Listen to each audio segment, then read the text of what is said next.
Assalamualaikum warahmatullahi wabarakatuh. Di sini saya Bayu Syah Putra. Saya akan memaparkan materi tentang rancangan acak lengkap dari mata kuliah Perencanaan Eksperimen. Rancangan acak lengkap atau RAL merupakan jenis rancangan percobaan yang paling sederhana. Rancangan acak lengkap digunakan jika kondisi unit percobaan yang digunakan relatif homogen, seperti percobaan yang dilakukan di laboratorium. Rancangan acak lengkap ini jarang digunakan pada percobaan lapangan atau percobaan yang melibatkan unit percobaan cukup besar. Model linear aditif dari rancangan faktor tunggal dengan rancangan acak lengkap dapat dibedakan menjadi dua. Yang pertama ada model tetap dan yang kedua ada model acak.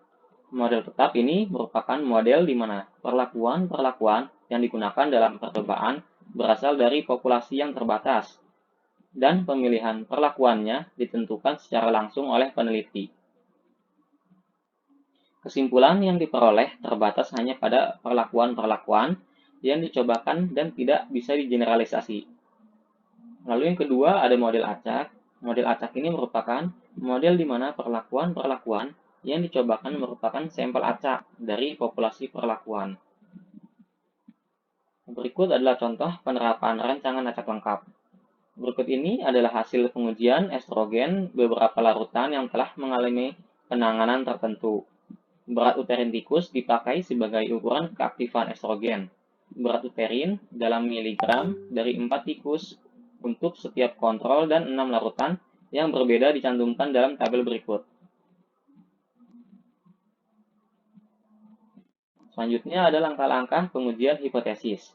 Langkah-langkah pengujian hipotesis ini karena hanya terdapat 7 perlakuan yang tersedia, maka model yang cocok adalah model tetap. Model tersebut adalah YIJ sama dengan mu sama dengan tau I ditambah epsilon IJ. I sama dengan 1,2 sampai dengan 7 dan J sama dengan 1, 2, 3, dan 4. Dengan keterangan YIJ sama dengan berat uterin dari tikus ke J yang memperoleh perlakuan ke I.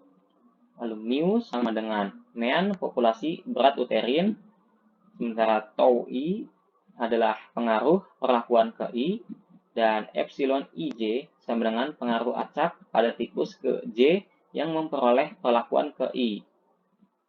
Asumsi yang digunakan pada pengujian hipotesis ini adalah asumsi untuk model tetap dengan kondisi sigma tau I sama dengan 0. Lalu hipotesis yang akan diuji ada dua, yaitu H0 dan H1. H0 yaitu tidak ada pengaruh perlakuan terhadap berat uterin tikus, dan H1 yaitu minimal ada satu perlakuan yang mempengaruhi berat uterin tikus. Langkah-langkah pengujian hipotesis. Langkah pertama yaitu menghitung faktor koreksi.